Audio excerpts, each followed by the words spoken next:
lot on the line, not just in terms of the position on the ladder. They've got Legacy on the back of a 3-game losing streak, looking to turn that around and find themselves with some momentum. They need to reach deep for this game, and you're up against the Sin lineup, who they're starting to impress more and more every week. Their early pressure, the fact they can change up the team comps they play, they're looking like a very versatile new team. They are, and honestly, where else to start but the insane mid lane matchup they've got teed up here as well. Choo-Choo's sort of came into his own the last year or so as just one of the best mid laners in the region, and then all of a sudden, some new young kid called Rymeister shows up, and he's not bad as well. No, Rymeister goes all right when it comes to League of Legends. He's a very high mechanically skilled player and plays all of the strong champions, especially in the current meta. We'll see what he wants to bring out in this game. Well, we're going to find out fairly soon as we are into the draft now for Legacy and Sin. As you can see, Gragas the first ban there for Legacy. Fizz going to be the ban there for Sin, so another targeted one. But Echo are going to get a ban here as well. Yeah, targeted bans, but also just extremely strong bans. Getting them out, they're so exceptional in the current meta. All of the Smite top laners, you've got Gragas in the jungle for early pressure. Even Hecarim while we're going. The top laners that just have this immense amount of pressure. Sure, it's targeted against Minky, but it's usually banned anyway. Yeah, I mean, they're strong champions, you're right, Yeah. but I actually like picking on a player like Minky. We've seen Rosie, and he is a good player despite being new to the role, but maybe needs to sort of step up and just honestly get more practice more than anything else to sort of grow that champion pool. Cassiopeia banned here as well. That's certainly a Rymeister targeted ban. As Sting going to see what they want to take away. Maybe another Minky World champion. So the Echo and the Cassiopeia taken away from Rymeister, kind of removing a few options off the board of what he can do here. And something worth noting with one ban remaining is that Rek'Sai is one of the last picked here from the side of Sin Gaming and will be prioritized here from Carbon, no doubt. Yeah, especially with that Gragas already banned away. So a lot of these priority champions might be falling through. The last ban is Victor, so targeted there in the mid lane against Choo-Choo's, but Alistar, Rek'Sai, plenty of good stuff open here. So many good options available. It's a smorgasbord of Oh, options. wow. This one in particular, something that went unnoticed in the draft, evidently, has been first pick. And Minky Way, we talk about it. Don't give him the good champions.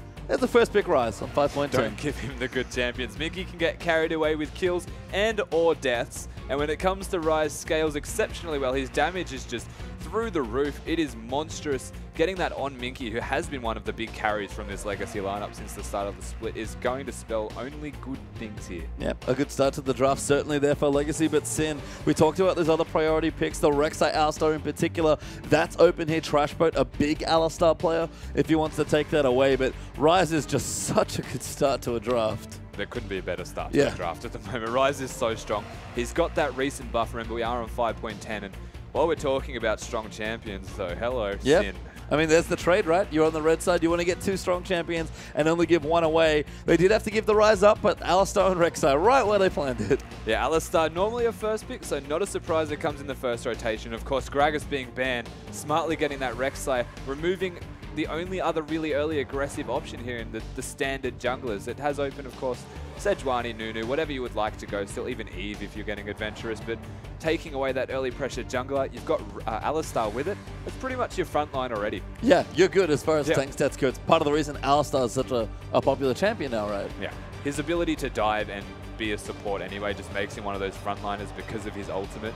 So it kind of opens up options as a top laner in particular, if you are Rosie here on the side of Sin, to pick whatever you'd like. Well, pick whatever you like. Might be Legacy's thing. Carbon going to get the Nunu there to pair Ing with the Tallywacker Kalista. Somehow Legacy have snuck away with some really strong carry champions. They are some mega champions. In fact, all 5 that have been picked so far are monsters in this League of Legends current patch and meta. They are phenomenal. They've managed to get up the Kalista and the Nunu. Carbon loves his Nunu, but so does Juves. And I mean, it'll be interesting to see how they go against each other. The early pressure that a Rek'Sai can put out against constant invades and jungle pressure that a Nunu can put out. I mean, that's the thing when we talk about Nunu, right? You want to talk about early gank pressure, get your Rek'Sais, get your Gragas in there. They're your go-to champions for that. Maybe Lee Sin if you're feeling very adventurous in the Cinderhawk meta. But Nunu, his job is kind of to stop all that from happening. Yeah, in a way it is, and especially against the side of Sin here. They like the level 2 ganks. It's happened multiple times here onto Rymeister's lane, getting him a kill or some kind of advantage in his lane where he starts to snowball uncontrollably. And he's done it a lot of times on Azir. Well, Azir picked away for Sin. Stealthic's going to get his Sivir. I somehow feel that we're 7 picks into a draft. And everyone has maybe one of their best champions already. I think they're just the best champions in League of Legends Fair. at this stage, unless you're a fan of something else. Zach Main, perhaps, like we saw in the last game. Civil going up massive, but Siva, Azir, locked in. Yep. Ridiculous. Yes, what very do you ridiculous. even say without that word? I mean, we've seen Rymeister's Azir just to start things off. And it almost seems like a must ban, even though he hasn't played that many games on it. He's just so good at the champion. He has seen a lot of success on it. In fact, I only think he's died in one game as Azir out of all of them so far, yeah. And that was against the Chiefs. So, hey, that's ridiculous. Rymeister is a very big Azir player. He's very competent and very scary to be up against. So we'll see what Choo Choo's wants to do, whether he is in fact the Rise perhaps, which is a possibility, or if he wants to go his own other mid lane option. We'll have to find out soon. They've actually not got too much longer to pick, so we'll have to see what they do want to go for. Flying Dew going to flush us a Bard. Bard Varus seems to be the picks here for Legacy, so it seems like Choo Choo's going to take what's been kind of getting more popular as far as counter picks in the mid lane go. Poke with a hint of dive and a whole lot of never dying is the side of Legacy at the moment. They've got the Bard who can engage, disengage anywhere that he likes, the magical journeys, the skirmishes, does it all. Doesn't do a whole lot of one thing, but does it all well. You've got the Varus now who provides that siege and poke and just everything that you want if you're looking to take down objective-based plays. Works well with a Nunu in that regard. Even Kalista, if we're looking at Smite-style champions, you can't outsmite a Kalista. And then the Rise, the sort of a wild card in what I'm looking at with their lineup at the moment, has a ridiculous amount of damage and sort of surprisingly amount of tankiness that comes out of him with the passive that constantly gives you that shield. So a lot of damage, a lot of scaling, but questionable in terms of team fight. Yeah, it's interesting to see how Legacy are going to execute the early, and I think especially the mid game here as well. I also love that Rosie's just flashing a Trinity, maybe as an homage to his former top lane teammate Swiper, but it's a Cho'Gath that's going to be picked away, and that's top lane Cho'Gath actually. It certainly is. That is a top lane Cho'Gath up against the Rise, and if it's worth noting anything, it's that Rise generally goes a tier, and Cho'Gath's early damage is pretty high. Yep. So that's a favorable matchup, almost. Yep. For the Cho'Gath. If you can get through the early levels without being completely hindered in your performance, if Rosie can get past that stage where it's really difficult to go against someone who's just ranged to start with, then you'll actually do quite well. Yeah, I mean, we've seen a lot of Cho'Gath in the mid lane recently in the OPL. Kensti, of course, being a big advocate of that champion. I think the matchup's interesting. Rosie has a lot of experience in competitive leagues, so he kind of knows all the matchups in all the lanes, it feels like, so it's something he's comfortable with. I think for me, the big thing, just looking at these two team comps, just on face value, might actually be jungle pressure.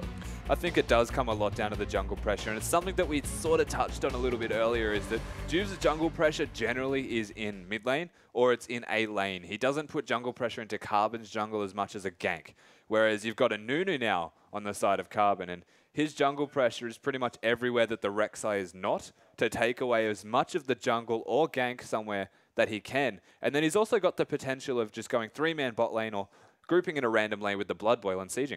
Yeah, and I think it's nice that Legacy have fairly strong lanes here, just because you don't want to get to the point where you're like, oh, what do I do because my jungler can't help me in this maybe bad matchup. But you can see the team comps there on your screen. Very innovative here from Legacy once again. And of course, we'd love to know on Twitter who you think won the draft, or honestly, who's just going to win the game. Get on Twitter and use the hashtags LGC win for Legacy or Sin win for Sin, which is probably the best hashtag. Yeah, we've explained our lineups and what we think of them a bit to you, so we'll see what you guys think. We're interested to know, of course. And I mean, looking at the overall holistic view of both teams at the moment, it's completely different styles, I would say. Legacy have a very unique team comp, and it's different to what we've seen from them a lot of the times.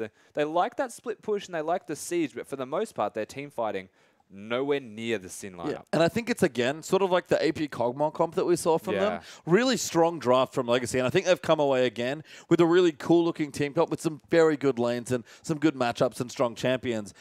It just, for me, is a matter of execution for this team, because we've seen Legacy, when they play together, whether it's Siege, Poke, or just straight-up team fighting an enemy team, that's when they look best. So can they get themselves into that position, or is Rymeister and his Azir going to run over another team? I think the first thing to look for in that regard is how the laners of Legacy actually go. We've seen the AP Kog'Maw in particular was just completely demolished by T-Gun's roams on Morgana. Getting kills at level 2 Kog'Maw kind of stuffs you up a little bit in terms of performance. So if they can get through their lanes ahead, or if they can get through their lanes controlling the lane, then it's a lot easier for a Nunu to be controlling in the jungle And from all of this control that you now have, everywhere across the board, you can quickly rotate, smartly rotate, and do it with knowledge that Sin won't get there in time. Yeah, and you mentioned the Kalista for that Ren secure. We've got the Nunu there as well. It's a pretty common combo, but as far as objective control goes around those majors, like the Dragon, like the Baron when it comes up, that's all Legacy's there for jungle control. Yeah, it's basically unrivaled, to say the least. So,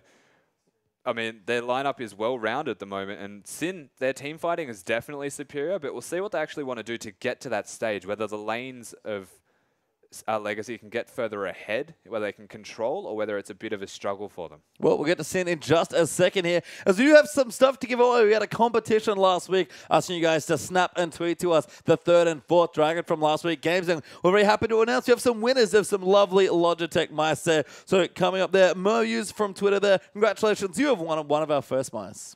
Yeah, well done, mate. Managed to get the first 2 Dragon pictures. So it's very, games 3 and 4 it was. So a very difficult thing to do with many people. Yeah, you just had to get the 4th game one. I think was a bit tricky as well. As Nijio, congratulations there as well. Make sure you collect your sweet mouse as well. Actually, remember the camera went back and Yes, forth that between was them very desperately to find it as the 3rd winner. Yeah, last but not least, Dante there on Twitter. So congratulations to our 3 winners. Thank all of you that sent your entries there as well. And hopefully we'll have more stuff to give away later on in the split. Yeah, and enjoy those mice. Make sure you tweet at us how amazing they are. Yeah, in fact, maybe even give us how you're watching. Do you have your sweet mice maybe dangled in your feet in a bath? Who knows? Let's not do underwater with a mouse. That seems... Yes, do not put your mouse in the bath. Atlas's dream, but a worst nightmare of anyone who doesn't want an Definitely underwater not good. shot. Take it from Rusty here.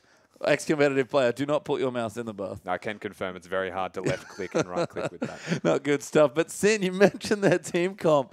I agree. Team fighting across the board here. Yeah, Sin's team comp is stellar at getting the 5v5. If they can find some early pressure on the back of what Juice loves to do here, and that's find a lane. He's done a ridiculous amount of level 2 ganks in particular. Not often seen, but he always makes it work. If they can find a single kill, a semblance of a lead, just something to go in their favor, then there is the potential that on the back of Rymeister, who has been playing phenomenally, on the back of the rest of this Sin lineup, that they can just hard carry this game through and not even give Legacy a chance to let their team comp shine. Yeah, I mean, Stealthix, again, being on the Sivir, much more of a utility-focused carry, but we've seen a lot of Sivir there. I do like that dynamic, but even the top lane actually is not too bad.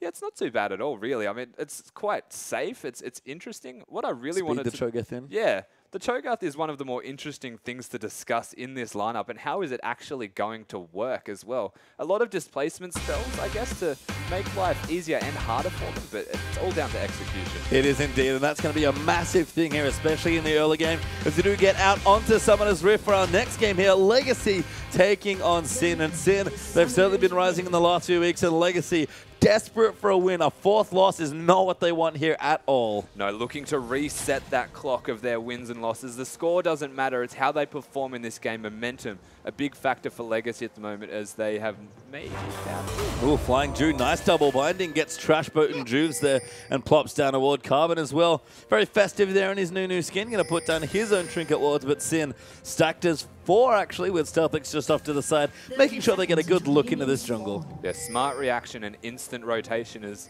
Stealthix is essentially just stopping them from getting behind the lineup of Sin here, and from the looks of it, they're going to start at that blue buff based off where the Sivir is standing alone. Yeah, Stealthix. Yeah, it's preventing someone to walk around and actually catch them from behind as they come back to their blue. Yeah, they've got a mid lane ward there as well, so good early vision coming through for Sin. Minky and Carbon did put some very deep lane wards down as well to the top side, so we'll be able to see people who are in that area. And Tallywhacker near a ward, but doesn't quite walk over it just yet. They're getting a bit of vision here, but Tallywhacker throwing out all of these ghouls is going to kind of give a bit of a vision control to Sin. As you can see, the 2 pings immediately come down. They've spotted you, and they know where you are. Yep, Tallywhacker and Drew going to look to take away these Krugs to start the lane by the looks of things. Trashboat and Stealthix, though, have the opposite thing on the mind. It's funny. Everyone put down deep wards, but both the dual lanes sort of snuck into the jungle. It's funny that the Kalista W essentially revealed to the Sin lineup where they were starting here on the side of Legacy. So looking for that lane swap, looking to punish a Rise in a 1v2. A very dangerous prospect for any Rise player to be in. And I guess on the other side here, we haven't seen it in a while. The old Cho'Gath 1v2 as Rosie is going to level up his spikes and take away a camp. He's getting very low. It's actually really good having the spikes for early jungling. Just because the AoE, you can take things down, and your passive, in particular as Cho'Gath, is sick. Yeah, really good for sustain. And also not that bad in a 1v2. Not going to go there now, of course. We'll continue into his jungle there instead. But as we break out here, it's two different 2v1 lanes. And that Minky Rise might struggle with the top lane pressure to get the early farm that he needs. Now, the thing about that is you kind of want Trash Boat to be around at all times so that it is a 2v1. If there is any period of time where it's not a 2v1, then Minky is much more comfortable to run up and be able to farm at least 1v1 with Stealthix. So you're not able to get, because of this lane swap, a roaming Trash Boat on the Alistar. You're instead forced into a 2v1, or you are forced into diving here with 4 members, as Sin doing their red buff may look for that. Maybe. We'll have to see where Juves does end up there, as Rosie and him are continuing to jungle through their top side of the map. Nunu, though, are going to team up with Bard and look for a little bit more pressure under the objectives. Actually, at the Scuttle Crab hits Dragon right now. Has been spotted, though. Juves getting spotted by the early ward placed down there by Choo-Choo's. Minky Whale smartly putting down the ward of his own. Now knows they're there and needs to back off. Yeah, or just little late. Trash Boat going in there, gets the knockup. Boomerang Blade is good. Oh my god, that's so much CC. 4 perfect knockups in a row, and Stealthix gets first blood. 4 knockups, just a knockup. Alistar Pulver, I must have missed one. Alistar Pulverize, no, it was only 3. My bad. 3 knockups. Dragon goes to Legacy. The combo was perfect to get the point across. Yep. The combo from them, 3 successive knockups. No way Rise can react. He is going to teleport back into lane and know that they can't dive him this time. So all in all, he does still get some farm. I mean, he gave up his life for it, but he's still getting it. In the meanwhile, Legacy do pick up that Dragon. Yeah, maybe just taking the free recall there will Minky Whale, as the first blood does go to the Sivir, but hasn't gone back to spend that money just yet. Also, thank you for reminding the viewers, Rusty, that I can in fact not do math. A free recall, though, is the best way to describe it, isn't it? Just kind of what happens. Yeah, admitting defeat, just dying so that you can get back to lane with teleportation. He held his flash there as well, so definitely knew. I mean, didn't have a chance to use it with those 3 knockups being used, but Carbon going to move in, maybe look for the jungle here as Juves popping down to the bottom side to try and apply some pressure back onto Tally and Juve. And you can see the instant reaction from Carbon is to be at his Gromp and take what you can, but most likely going to run into Juves. No, he's still laning. I mean, it's 3v2 on the bottom side, so probably fairly safe to do this.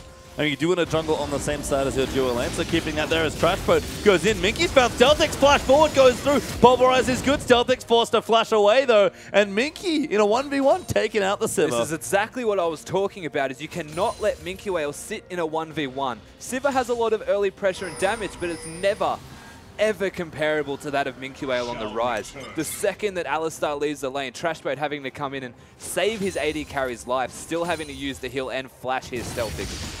You may want to learn your lesson this time, Trash Boat. You cannot leave him unattended. No, and Minky getting a good amount of CS as a result. You can see Flying Jew sticking here in this 2v1 and zoning Rosie away. But it's 20 CS to 10 right now between those 2 top laners. As we briefly have a check into the mid lane. Fiendish Codex completed there for Rhymeister, but a tier there for Choo-Choos to move into that Manamune. And it's pretty standard so far. Mid lane pretty much just been farming away. Yeah, you're up against a Varus and a Zir here, so nothing really going to come from in terms of direct kill pressure. You can see a cleanse as well as they did. You can see a cleanse from Rhymeister compared to the Ghost and Flash. So no kill summoners as well. It's entirely to get through. Farm base, get your first item perhaps before you look for a kill. And Carbon actually being a bit sneaky in the top side, trying to take a little bit of farm away now as Minky. He's taking so much. Yeah, I mean, this is what you want to do as Nunu. Track the enemy jungler and just eat all their stuff. And the best part is because they've lane swapped here, Sin have put the lane swap into effect. Carbon's free to do this constantly. Yeah, going into the top side, Stealthix going to have to use a spell shield. Does go through, but there's the stun from Minky. Needs to activate the passive, though. He's not quite there yet. Carbon going to redive. Minky's now 2D. Goes in the Stealthix, does get the kill, but Trash Boat takes him out. Trash Boat, you headbutted him into Stealthix. They find a trade and end up with an even trade, in fact, 1-for-1, both important members, the top laner and the AD carry going down here. And really, this favors Legacy because Tallywhack is just freely farming. I mean, that's twice now that Minky's got, oh, Rosie bounded to the wall, Tally going in, gonna put the arrows through, Flying Juice under the tower, Fate's Call used though, Rosie's gonna get rendered, no, they don't have it! Flying Juice heals, no, he is gonna die. Choo-Choo's coming in looking for a snipe, but Rosie's already safe. That was interesting. That was a questionable decision there on the dive. Tallywhack not actually following it up because of the flash from Rosie dodging the Q from Kalista. So they don't pick up the kill there. Bard is currently stuck under the turret as the Cho'Gath flashes away. and he finds a trade in his favor. Finds Rymeister though as well. Will Choo Choo's damage going to get traded in? They'll trade autos. Rymeister forced to cleanse off that ultimate. Jude slays Minky though on the top side, and that's a 3v1 Minky. Finally a clean death. He is so low right now. That red pot actually saving Rymeister in all of this mess. They do pick up Minky, and his teleport is available again. Well timed with his own death. Yeah, another free recall once again. He got the free gap closer there as well with a trade underneath the turret. It's been a sail on Minky well in his lane at least, as Legacy rotate in with the Nunu. Gonna try and do some damage to this turret. He can basically run Ignite Teleport, and everyone will do it all for him this game. The headbutt's giving him free mobility, teleports, and Death's basically giving him free recall. Yeah, not enough for that turret though in the mid lane, but Sin will claim the one in the top side, so things will get a little bit more normalized here. Rymeister returning to the lane now as well. Forbidden Idol ready to go, moving in for, I think, Morellonomicon, if memory serves. That would be the Morellonomicon. Those are the two components of it. You have done it. Well done. And once he gets that Morello's, of course, the trading that he can put down onto anyone does increase exponentially. You can see the Rod of Ages on the way for the Cho'Gath as well. That'll be a big buy for him, assuming it's a Rod of Ages, of course. Yep.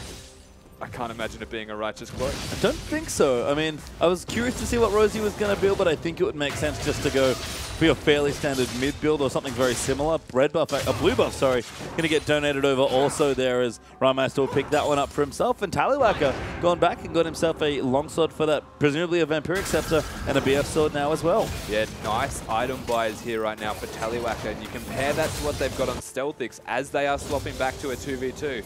And it does raise some questions for how it's going to pan out. The damage output from this Kalista is non-comparable to the Sivir at the moment, who is just completely behind.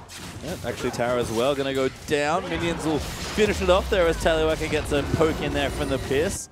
And Sivir returning, Pickaxe and Berserkers and double Dorans actually for Stealthix. So maybe feeling a bit of that pressure, you can look down and see actually a sizable CS lead there as well. Yeah, the Rise actually forcing a lot of early items out just from the pressure that had been put down. And you can see Legacy, they kind of backed off after they got the tower, but they're still putting pressure on now. Yeah, they want this Dragon. Trash Boat flashes, still gets stunned. Forced to break out with his ultimate. Carbon going to chase through Tally as well. He's going to get some arrows down, but doesn't pull the trigger. It'll be Scuttlecrab first and probably following in for the Dragon. Being collapsed on from all of the Sin lineup here, smartly backing out, not getting too greedy for a kill on an altered Alistar, as he's very much unkillable. They do smartly back out. They're looking for the Dragon control though, of course, because they had that first one down at 4 minutes. The second one's available, but Sin are very prepared this time. Yeah, they just need to start it safely. The secure they have very high on this particular team comp with the Nunu Kalista that we highlighted. Choo Choo's as well, looks for poke, doesn't quite get it there onto Juves. And Legacy don't quite feel safe enough to go for this Dragon, although Juves going to dive in onto Choo Choo's. Knockup's coming through, Rymeister rides in. Ulti moves Choo Choo's into it, and Trash Boat, he's coming there with Stealthix, but Varus, he's running away. The Boomerang Blade clips him as Stealthix going to get the first kill. Carbon forced to run away, gets knocked up by the Burrow, and that's 2 kills for Sin. This Sin lineup have so many knockups that it's actually ridiculous if you get caught out of position by the slightest amount. It's comboed, you find yourself going down now, a 2-for-0 trade and a turret going in favor of this Sin lineup. They're going to look towards the Dragon. It'll equalize that at around 11 minutes and 20 seconds roughly. And Sin have found their way into this game. Yeah, got the tower as well. Set up a Sun Turret for a bit of extra vision. Does go down now, but it's bought them enough vision and time to make sure this Dragon goes down safely. They will pick it up here. Juice doesn't even have his smite. That's how confident they were. And all of a sudden, Sin actually leap out 2,500 gold ahead. Yeah, Sin are in a commanding position almost, based off their team comp, wanting to get those team fights. And of course, there are some big wins here for the side of Legacy. Even though Minky is 1-3, he still managed to find himself a kill firstly out of a very odd situation. And his farm is equal with Rosie here on the Cho'Gath. You have a look at the junglers, and there's still CS leads pretty much everywhere except mid lane, in fact, and it's not a noticeable amount. So Legacy still have their way to utilize their team comp. If they can find some mid-game skirmishes or catch someone out of position, then they're still looking good. But this Sin lineup, most importantly, on the back of a good team fight, are now in a very strong position to try and accelerate that lead, buy those big items, and look for team fights. And that's what we don't want to have happen, or at least Legacy don't want to have happen, is just Sin to get scaling even faster than they would otherwise. They do need to get Minky a little bit further ahead. Varus is still powering up there as well. Even Tally hasn't finished his first major item just this second, so still a bit of farm required here for Legacy. If they can keep the game at this spot, things will look just fine here at this particular stage. And Carbon actually going to sneak his way into the top side, maybe try and dive onto Rosie. Carbon has been constantly sneaking his way everywhere since the start of this game, picking up all of the random jungle camps that he can, and this time it looks like he wants a Cho'Gath, but the only way he's going to get this is if they overcommit and want to dive. But you can see Bard in the wings looking not like he wants to do it. Rosie does put a ward down. I think realizing now why Minky is going so aggressive. Did use his passive a bit early. Carbon's going to come in though. They'll look for the tower trade, but Sinner already on top of the outer turret bottom. In fact, it's dead. Yeah, they get that very quickly. 4 members down there, and of course a Sivir and Azir, exceptional at pushing. You've got a blood-boiled Ryze and Nunu who aren't necessarily coined for their capacity to take down turrets as quickly as possible, but meanwhile, at the same time...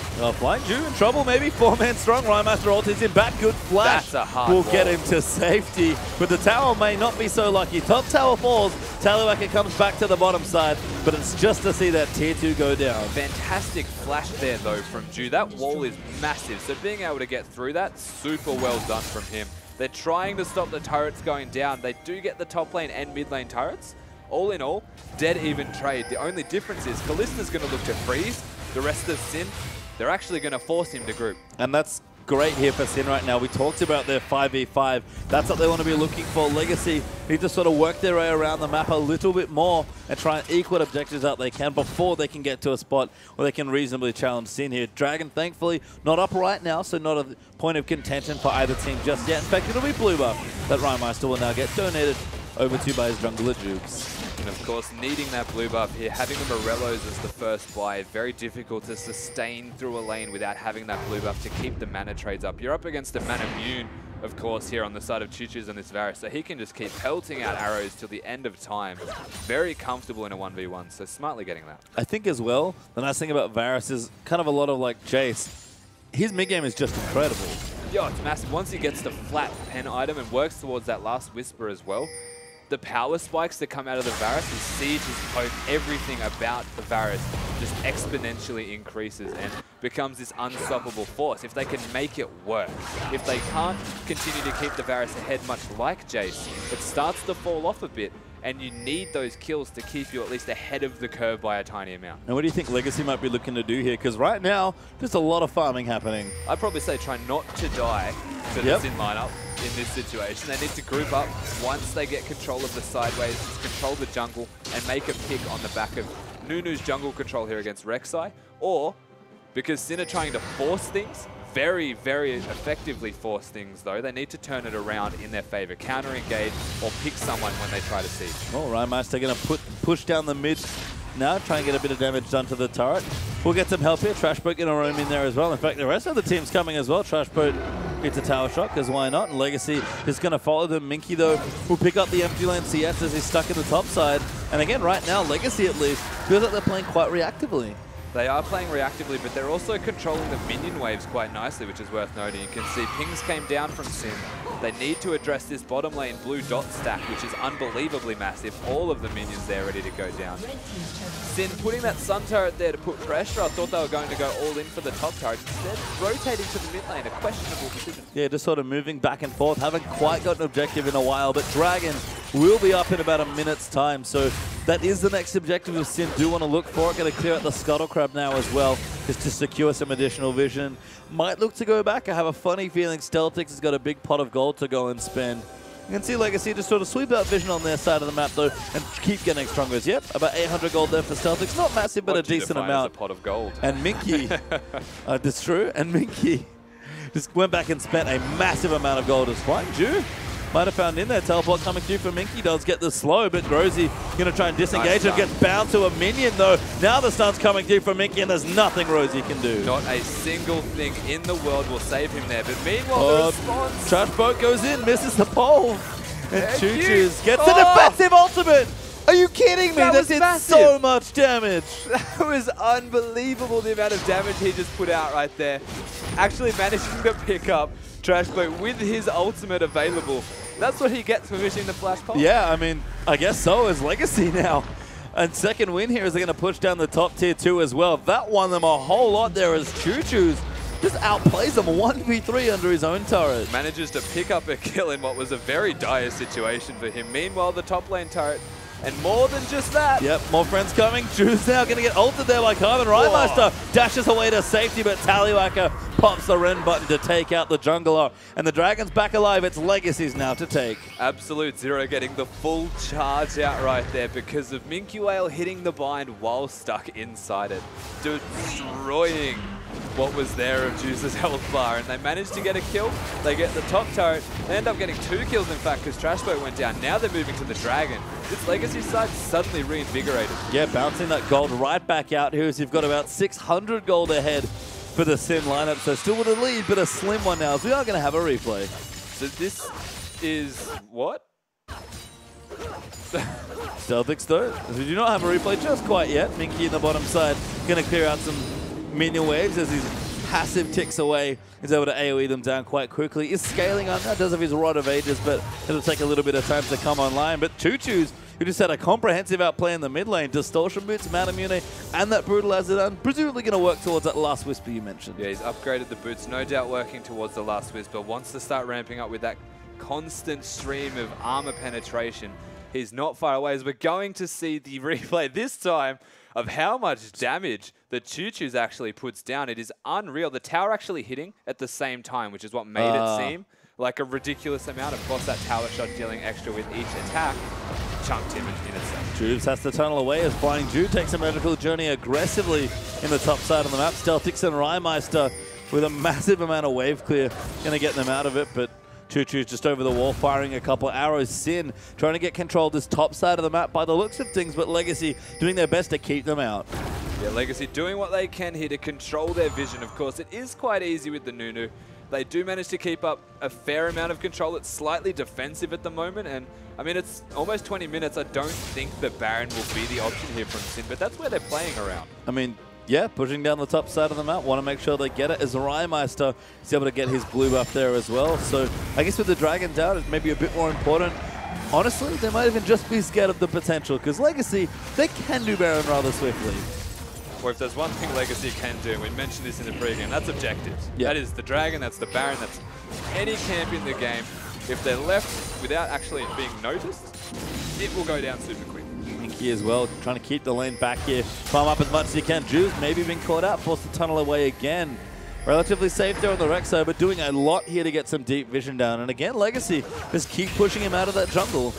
Essentially just trying to control vision in their own local area to stop Sin from having any vision advantage. They're not really pushing too far forward at the moment, but it's more so just to get control of their own area before they expand that into a neutral area or into the side of Sin. So trying to find their feet and get some control back in their favor. As you can see now, they've got some more control of the map. They're starting to push from neutral to advanced wards and get some control of just the entirety of it. You have to be careful though. We talk about the Sin 5v5. They've got good CC. They can lock people down if they get caught out, but Legacy is just kind of slow pushing the mid and the top waves here. Minky Whale especially just hanging out on the top side. And this is the thing I really love about what Legacy are doing. All of this time, just pushing out waves, applying pressure, just being there on the map. Even going to take out a stun turret now. As 100 gold. It will go down. Yeah, 300 gold there. It's buying Minky Whale time to charge out the Rod of Ages to get more farm and just scale up into that late game. Yeah, we've got the Varus will start spiking very hard soon once he gets that last boost. We've got the Kalista who's working towards what looks like a Phantom Dancer. And once he gets that again, they spike in terms of damage, in terms of fighting capabilities. The Bard working towards a Catalyst, getting that Righteous Glory, gives them an extra engage tool. And it's something that Legacy is sorely lacking at the moment, is that hard engage button. They don't have the go button that you get from, say, the Rymeister using his ultimate, Sivir using his ultimate, Alistar knocking up. Legacy need that Righteous Glory before they look to fight, and even then, they want Choo-Choo's to poke people down first. So waiting on item spikes, Minky is the perfect example of that. Once he gets 2 items, he becomes unstoppable. Juve's actually going to dive in towards old Flying Juve, but Magical Journey will keep him safe back towards the Raptor camp. We look over at Sin. They've got items coming through now for themselves as well. Rod of Ages there for Rosie, stacked up most of the way. I think 7 stacks right now. Need to see a large rod there as well. So moving into some big ticket AP item. Tank stats there for Juves coming through, so looking good there as well. Rhymeister also with a need to see large rods with a arm guard in there, probably looking for the zombies coming through. And even Stealthix looking fine here. 22 minutes in, he's got his Infinity Edge completed. Yeah, Stealthix is still in a very comfortable position. Of course, we have been talking about what Legacy can do a lot, but this Sin lineup, they do have the makings of a very capable teamfight right now as Stealthix gets interrupted. That was a lot of damage. Yeah, he's forced to use the ultimate. Realized that if he ate an ulti, he was dead. And that's a good cooldown there, just expended there by Sin. Yeah, very easy. The ward control, you can tell, the last 2 to 3 minutes is still in favor of Sin, and it's still very advanced warding. So they finally found a spot to place the ward here, Legacy, and they actually stop a recall and force an ult. Yeah, good stuff there. Stealthix want to have that back for the next dragon fight, potentially. Cooldown pretty low at this stage, at level 12 there for the Sivir, so we'll have it back. Yeah, almost in time. It'll be about 10 seconds away from when the dragon comes back. Again, not good at maths, so feel free to correct me there if necessary, Rusty. Nah, it's all good. Choo-choo's pushing in. Gonna continue working in towards that last bit, but Tally as well, pushing a couple of waves down to the bottom lane. And again, Legacy, just letting the waves push, pushing them out, and just taking their time, honestly. They've been very patient this game. Patient, calm, biding their time appropriately, of course, because we've discussed how capable they are at fighting late game. As Sin are looking to constantly group, make picks. Oh, Carbon, no, does not hit the ulti from Rhymeister. Cleanse actually expended as well. Gets nailed though as the tempered bait comes in after Choo-Choo's ulti. They don't quite have enough to get a pick, unfortunately, as they are pushing in, trying to get the Rise into position. Tallywhack is here, gonna look for the Ren. Double knockup though, finds Juves. Means he's forced to flash away, and Minky going in, finds Rhymeister, but Trashboat goes back in with a counter against Choo-Choo, so he's gotten the kill. Trashboat gets the double knocker, but he's now caught out in an uncomfortable spot. We'll go down to Tally. Carbon chasing in as the spell shield negates the snowball, and Juves off to the side, needs to tunnel away, and Legacy 2 free kills. A big, uncommonly seen mistake there from Rhymeister, not hitting the ultimate, getting stunned straight away by Bart and having to force the cleanse. Sees Choo-Choo's hitting that ultimate,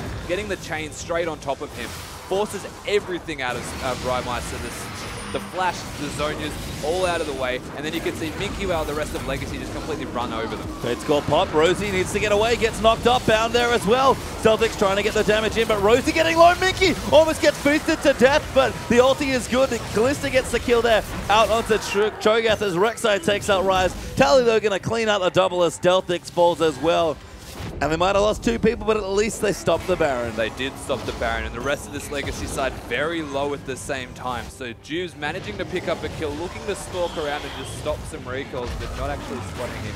Blue buff a little bit more enticing, but again, they stopped that Baron. They got the important part out of the way right there. On the back of a team fight that was won by Legacy, this objective control side where they can very easily take away the Dragon or the Baron does get stopped. Yes, Sin might actually get a Dragon out as a result here as well. So Legacy running towards it. I think they know what's up, but Juve's going to get there in time. Scrying Orb will spot them off as Tallywhack are trying to get a bit closer. Too late though, as the Dragon will go over to Sin. So 2 apiece now for that objective. Yeah, 2 dragons each, and that's going to be very good for the side of Sin, because as we just mentioned, and we have a few times, the objective control. So they get that second dragon.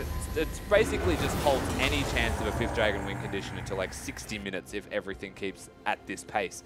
Both sides right now, very even, in fact. Yeah, I mean, that gold, you look up and see about 2,000 or just under there is the lead for Legacy, so not much there at all.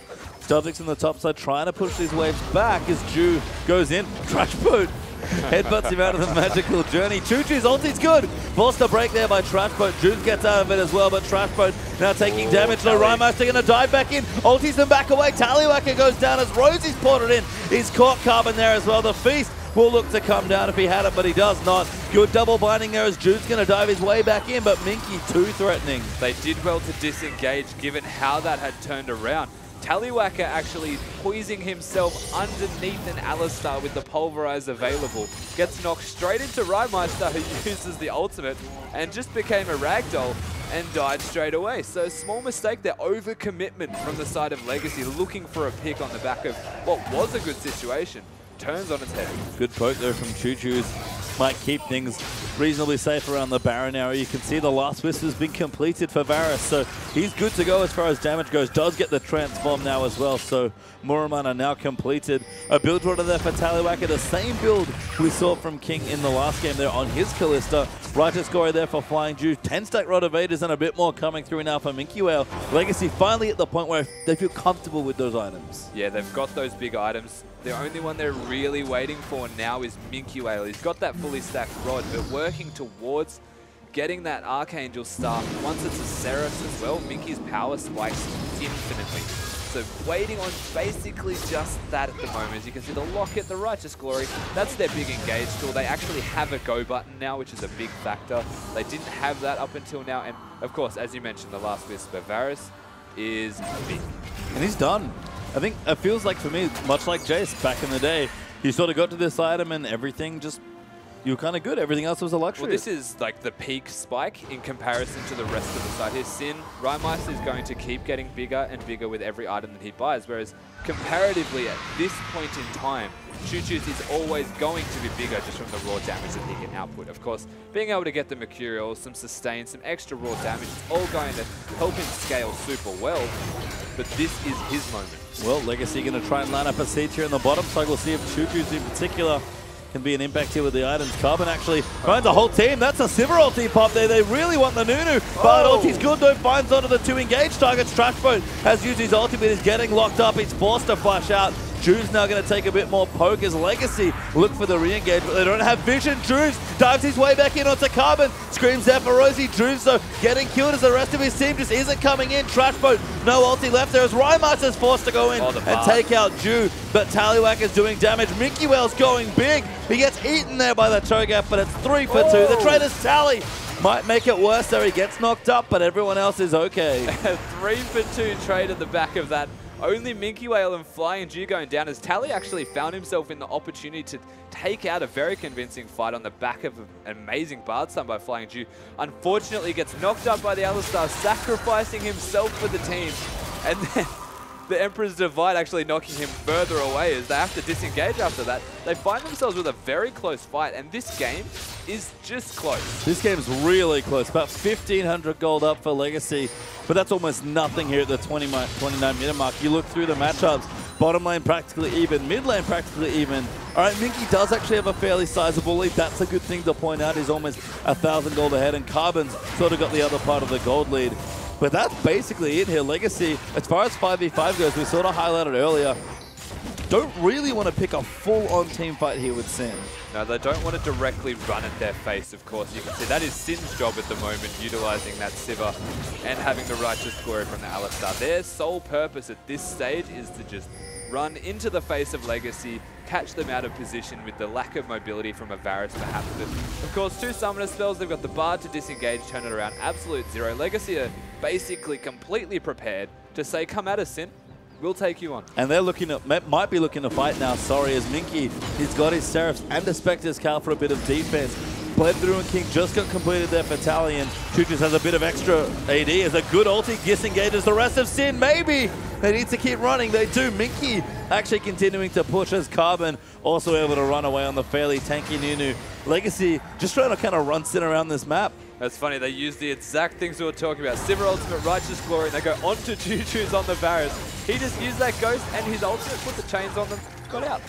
Got out fairly safely there. Minky's still pushing there as well. Being the annoying split pusher player that... He doesn't know he's on a ward. He was a lot. No, that's not a good place to be, but we'll get out safely. Oh, that would have been really close if they committed to him, but I guess not having the Righteous Glory of the Sivir Ultimate hurts them in this case. They don't find themselves a Minky Whale, and he gets a lot of free push. Scuttlecrow actually there as well for Legacy, so control of the Baron area. Now Flying Jew looks for Juves. Doesn't quite get the slow there from the Cosmic Binding as Stealthix. Nice spell shield.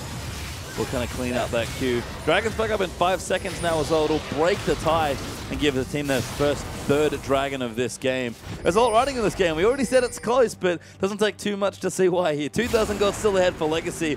Might be posturing for the Baron. Yeah, both teams close friends and often scrim partners, no doubt. They know a lot about each other, and you can tell they're both taking a meticulously. They've picked their comps to go against each other, but the Baron is going. This is pretty all in here for Legacy. Wow. They've got great Baron secure, but they have to disengage. Juice gets ulted there by Choo-Choo's binding, only slows onto Trashboard. He gets the double pole. Tally could be in trouble. Minky, though, taking Rosie out of the fight as Stealthix zones out Tallywhacker. Still nobody dead, by the way. Stealthix goes forced to flush away. Q's gonna come in, flashes for it, and Choo-Choo's secures the kill into the AD carry. They get one kill now, and they can maybe make something work with this. They're going for the Baron. Oh my god, they're still back on the Baron. Juice steals it as he dives into the pit. Flying Jude Fate's called though, as that's a kill onto Alistar. Rek'Sai's dead as well. Rymeister will fall. 4 for 2 in favor of Legacy, but what a steal by Sin. They get 4 kills. They almost pick up Rosie as well, but Juice, the hero of this Sin lineup right now, steals the Baron away from Legacy. They find themselves with the advantage, 2k in their favor, but not having that Baron buff makes pushing right now a lot harder for this Legacy lineup. They need to find something to do. The third Dragon will help them a lot, funnily enough, because the move speed, always going to be good against Sin who are running at you. They do get the mid turret in response, so the gold's starting to tip heavily in favor of this Legacy lineup. Just so unlucky that Baron got stolen. Yeah, 3,000 gold up now. Pretty insane. I think Legacy were gutsy enough to go back onto the Baron after that team fight in the 5v4. Minky as well going to get himself a blue buff. Tally will clear out the bottom wave, and they're going from strength to strength. The gold lead, it's not massive, but it might just be enough for Legacy. Yeah, this is not a big gold lead by any means, but it is a gold lead. It means now that the team fighting comp of Sin is a bit weaker compared to what the poke and raw outplay and 1v1 skill that the Legacy has in their champion pool can now do. Sin not as easy for them to actually run down and straight kill someone. I mentioned this earlier, I would like to touch on a little bit more now, is that the Legacy comp, the more that I see it actually played in action, is very good against this Sin lineup. If the engage misses by the tiniest bit here, if they don't get that Alistar headbutt pulp into a priority target, Legacy can actually turn it around completely. And we've seen a lot of it, honestly, here. I mean, I would almost describe it as skirmish-based in some ways. Well, in a way, it's skirmish-based. It's more of a... the reason they started that Baron, and it was a very aggressive Baron decision, is because eventually it'll get low enough that Sin have to run at them. So now that there's no Baron, no Dragon available, we might even be in a lull for a couple minutes where Legacy just can't find a situation to force Sin to engage on them. So they're playing a very dangerous game here, the Legacy lineup, with this team comp. But if they can play that dangerous game how it should be played, and that is by not getting engaged on. And of course, that's difficult against the Siva and the Righteous Glory. Going in, Juves runs straight in there. Ulti lands good onto Cho'Gath. Carbon's going to get dove on by Trashboat though, but Minky, he'll come back into the lineup. Bald ulti fights to Rymeister. Going to go down there to Minky Whales. They pick him off, and Juves going to be the next target. They're diving under a Sun Turret. Minky gets a double. Tally's going to die there to Siva. It's maybe a bit too much here. Rosie though is dead. Yeah. Rise gets a triple kill. Magical Journey not needed as the snipe comes through, and Legacy complete the ace. Choo-Choo's taking away that kill, not getting the quadrant of Minky Whale, but this is exactly what we just touched on, is the fact that Sin have to be the ones to engage, or they will lose the team fight from the raw poke that can come out of the Legacy lineup. They tried to go in, the Skarner getting the engage with the Sivir ultimate, the Righteous Glory popped, but Tally actually flashing that Pulverize here from Trashboat essentially won them that game. Won them the fight, sorry. Yep. They managed to come out with both carries perfectly alive. They're going to get themselves an inhibitor. I mean, might be game at this point. They're at least going to get good damage done to the base here. Rek'Sai charges back in! Flying Juve. Actually, Juves, you're a little too far forward, my friend. Choo-Choo's has his ultimate. They can't go in, though. It's a little too much. The rest of Sin are back here. Legacy will back away slowly. That was hyper-aggressive. Juve just giving a soft wave as he casually went past it at super fast speed and said, catch me if you can. I guess the small distraction to stop them from recalling, always going to be nice, but the objectives that they can go for because of that are non-existent. Let's take a little bit more stock here of that last little fight and just what Legacy's team comp does. I said skirmish and you said, yeah, kind of maybe not. How about disengage? Yeah, it's disengaged to a degree, of course, because Minky doesn't have disengage. Carbon has the absolute zero. But then you have a look, they've got the chains, they've got Tallywhacker's ultimate, and they've got the Bard. All of Bard, just everything about him does work for disengage. And then he can turn it around too. He's actually their engaged too, but he's a big factor in their disengage. You can see the Mikhail's being built by him, opting into that defensive item for someone else. Not for himself by any means. The goal is to keep Tallywhacker and Choo-Choo's alive, to kill the front line of Sin, while Minky Whale and Carbon destroy the back line. And we saw what happened. They managed to basically CC the front line and then kill the back line from a very far away. Yeah. Poor Rhymeister just got himself sniped. Yeah, completely. There's nothing they can do if the engage from Sin isn't good, but we have seen good fights where Sin hit that engage that they're looking for. And they're kind of looking for it with the Cho'Gath again. Yeah, no, they're not. No, a little too dangerous perhaps there as Sin trying to keep themselves in the game here. Legacy looking at maybe a 4th Dragon. He said it would come in late into the game. It might just be getting to that stage as Minky going to prep the bottom side of the map there as well. Juves put out in his own jungle, will actually tunnel away to safety. And the Legacy carries do substantial damage at this stage. They do substantial damage, but this is the thing right now. You can see it's kind of a lull in gameplay at the moment.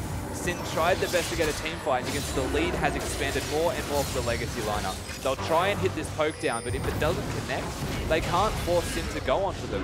And this is going to stagnate the game by a fair amount. They do want the Dragons, they want the Barons that they can force, or force Sin to try and prevent. The question is, thankfully they have that mid inhibitor down, but how are they going to get onto the rest of them without a team fight on Legacy's terms, not with Sin running out? I guess we'll find out soon as Legacy is going to hang out and poke for as long as absolutely necessary. The mid wave is slowly pushing. Rhymeister does eat a Q. I mean, it just doesn't matter. Choo Choo has the blue buff. He can literally do this for days. There's actually an arrow machine gun at the moment. It's unreal. Blue buff, CDR boots, and finally 2 arrows connect. Yep.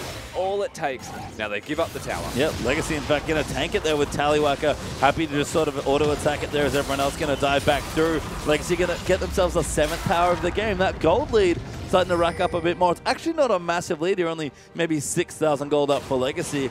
But you can just tell they've got, it's enough, but they've still got good control of the game. Yeah, so they've got the gold lead with a disengaged skirmish comp up against the team fight comp, of course. So they're looking in a very comfortable position because Sin still have to run at them.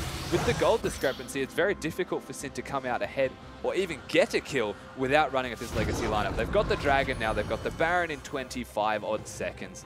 They are in complete control of the map at the moment. Look at the ward coverage. Yeah, it's just been stellar here as Minky does actually lose his top tower there.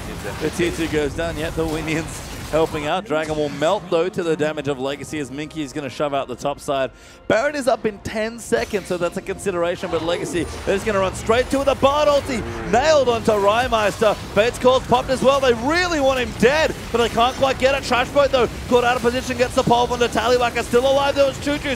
Chucks the ulti in and Tally living for as long as he can with all that lifesteal. And that's 3 key kills dead. All of the carries gone. Rosie trying to run away, but it's already dead. I mean, it's just got lifesteal. Rhymeister going to try and run away, but Legacy a clean fight, getting 4 kills. They actually engaged onto Rhymeister. He's the only person left who's still alive with both summoner spells available. No idea what happened just there for him, but the rest of the side, they turn the fight around. They try their best Sin. They want to go into the priority carries and catch Tallywacker out of position. They can't find themselves an opening, and he manages to live, except for right now, because he just... Yep, dives into the fountain because he knows his team has won the game. Legacy with another great draft, finally executing properly there, it feels like, and breaking what for them must have been a horrible loss streak. Yeah, Legacy having some very good drafts lately, but finally being able to put it into effect. The lineup of Sin, their team comp was great, but they just could not get the engages they were looking for. The Bard doing so much work in that game, actually disengaging everything. Yeah, Flying Jew had a great game, and I think I agree with your sentiment towards the end of that game.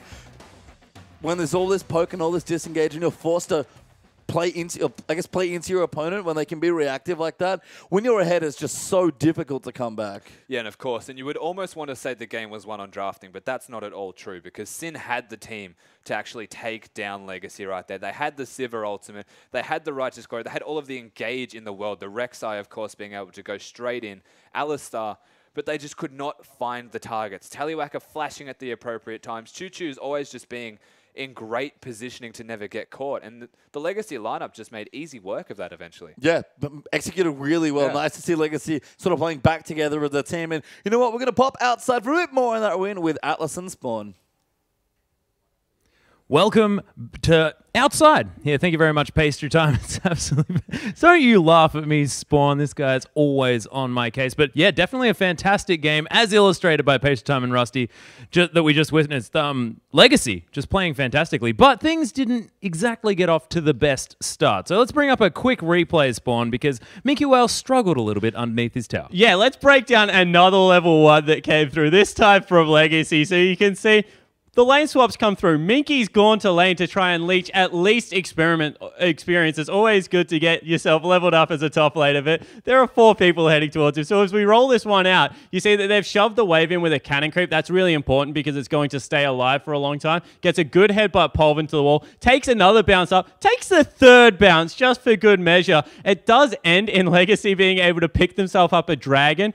Rosie teleports to the bottom lane to grab some experience for himself. But that was just the strength of Sin's lineup. They had 4 knockups in there if you count the ultimate that will come through from Rhyme Master. And it was just really hard to deal with in the early game. Yeah, it was very difficult for Minky, although he did get a lot of experience as a trampolinist. This guy was up and down super well. So really played that one out nicely. But ladies and gentlemen, we are going to have a look at these team comps because, of course, despite the fact that, the Sin lineup had a fantastic early, level 1. They picked up the kill. I mean, they may have lost Dragon. That doesn't matter. They still got a lot of gold. They still didn't manage to win the game. So why did Legacy manage to take this? Yeah, so the Sin composition, as you can see, Merc treads were useless against them because they've got the Cho'Gath, the Rek'Sai, as well as the Azir and Alistair that are just going to be so good at keeping you in the air, as we keep saying. The problem was this guy right here, who just does so much ridiculous poke damage, and you have to hard engage. You saw time and time again, they were popping Sivir ultimates, Righteous Glories, trying to get on top of the Legacy lineup, and they just couldn't do it because of the kite back and peel. Yeah, and that's not to mention Tallywhacker as well, who built that double lifesteal and was just able to survive so effectively. Yeah, and with the last team fight actually showed perfectly what Legacy's team comp was capable of. You see, they start a team fight from extremely long range through Ju, who deserves a huge shout out for how well he played this game. And then from there, they just continue to fight persistently. They've got the ability to kite around with both Varus and the Kalista. It's very hard to run through Ju as well as Carbon there on the Nunu. Minky Whale's doing consistent DPS. So as we roll this one out, you see they start up the team fight with a really good ultimate through from Bard. From there, it looks like they're going to be turned around. Trash Boat's in the middle. Not a bad Emperor's Divide comes through. Everyone's falling incredibly low. Tallywhacker looks caught out, but you see, he just kites back, able to hop around everywhere. In the end, Minky goes way too big. There's just too many threats on the Legacy lineup, and they're able to close this one out. Only Ryan Meister lived, and it was just because there was a window where Sin could win games. It just wasn't able to be capitalized on enough.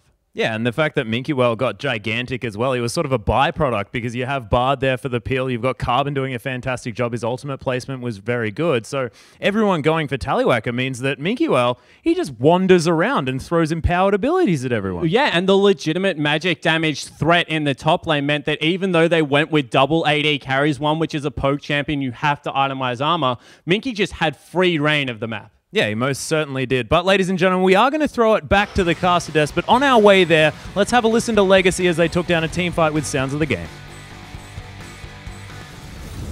TPing, I'm TPing. Alright, they're going on me, Nice. Azir. I'm a 3. Azir. Front line. He's dead. Peel carries. Ali, no, Watch, okay. don't stop. Silver. I'm tanking. Okay, I'm not tanking anymore. We can get up. Go. We end? And welcome back, guys. We do hear a little bit there from Legacy. You know what? We thought we'd hear a little bit more from Carbon himself. I'm Pastry Time. Here with me is Rusty, and once again joined by Carbon. Carbon, how are you doing after that win? A little bit better than I was before, certainly. Yeah, pretty exciting stuff. Awesome stuff. So I guess to start things off, I just have to ask you, you obviously had a plan coming into this game. How did everything go starting with the draft? Did you guys get what you wanted there? We actually had a slightly different plan for the draft, which involved a lot more jungle bans and allowing me to pick something more off-meta. Unfortunately, the way the draft panned out, we weren't given that opportunity. Nunu got through. I'm a big fan of the Nunu. So we decided to instead we were going to go for a kind of early pressure comp. We decided to switch it up with the Nunu, grab Varus, grab Kalista, go for more poke peel.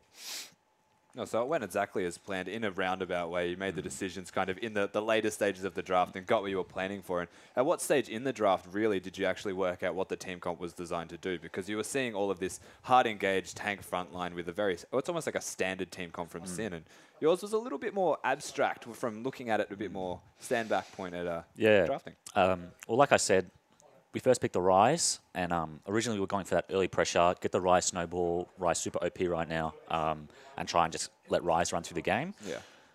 The way it turned out, that didn't happen. We also knew that if we took Nunu, they'd pick up the Azir because they wouldn't want to give us Nunu Azir. So we already had Varus in the back of our minds as a counter. So we took the Nunu, baited them into Azir, and then took the Varus as a counter, and thankfully it worked out. Yeah. Awesome, cool stuff. I mean, maybe starting off that game, the draft seems good. Plans all there. Maybe the first blood was not how you guys played. How are you guys feeling after that first moment? First 5 or 10 minutes or so, or maybe 5-6 minutes, more like. We're very reminiscent of the last 3 games that we've played, where we've fallen abhorrently behind as a result of a lane swap. So I was a little bit nervous at that stage, but we managed. The difference in this game was, instead of trying to answer what they were doing, we decided just to let them push and try and trade instead. We figured that we scaled well with gold, and that if them getting early towers wasn't a big deal, Ryze could just freeze. Varus was getting plenty of farm. I think Azir had a small lead, but didn't really matter much. So yeah, definitely a difficult early period, but we managed to take drag control, grabbing the first. I think we got the first 2. Or maybe 1, and then they won. It was 1-1. Oh, okay, yeah. But grabbing the first drag, especially having Nunu, pressures them into putting a lot of bot side control on, which allowed us to open up the top side, which was actually our unsafe side because they took the early tower. Yeah. So by getting the early drag, they're forced to go bot, whereas Ryze has no tower, but Ryze can actually just freeze now because there's no one top anyway. That was something I wanted to touch on, was the way that you actually decided to trade, because I guess they had that early advantage. Their team fight was looking exceptionally scary. So you didn't really want to opt into direct fighting, and you did opt into the trading. But there was this one situation where they decided to trade. You were top, they were mid. They went straight into Choo-Choo's. He found a kill. You ended up getting a turret. You ended up getting a pick mid lane straight into the dragon. Was that the big turning point for you guys? Yeah, that was a huge play for us. That was a massive play. I actually wasn't watching at the time because my screen was on top lane, so I didn't actually get to see how he managed to do it. But all I heard was, I think I got him, and then the little thing coming up on the screen. So that was pretty sweet. So yeah, he managed to pick up a kill. And then, so we basically traded for free there because we were going to trade, and Aaron pretty much did the 1v5 hold. Big hero play from him. Yeah, and, awesome. Yeah. I guess one last thing before we leave is that we had a little bit of your comms there, and how well you guys were, and what a very complicated team fights with a difficult to execute comp. Were you guys just confident in your ability to play together? Because again, there's a lot of different difficult elements you have to piece together there. Yeah, it was really difficult. They had a really easy comp in the sense that Sivir ult Rudge Glory, Wombo just trying to mow over the top of us. We had a lot of peeling back, but low mobility champs. Like, okay, we have Kalista, but like Ryze, no escape, small movements, big buff. Varus, nothing. Nunu, nothing other than Blood Boil. So we had this low mobility, but you have to kite comp. So there was a lot of trying to get ults in the right place and target selection. So it was a difficult game. But we managed to pull out the 4 points. Awesome. Well, you guys did a great job there. Congratulations, got to Legacy for your win over Sim. But guys, we're doing more OPL action coming up, so don't go too far away. We're going to get into our next game. Thank you very much, Pastry Time. And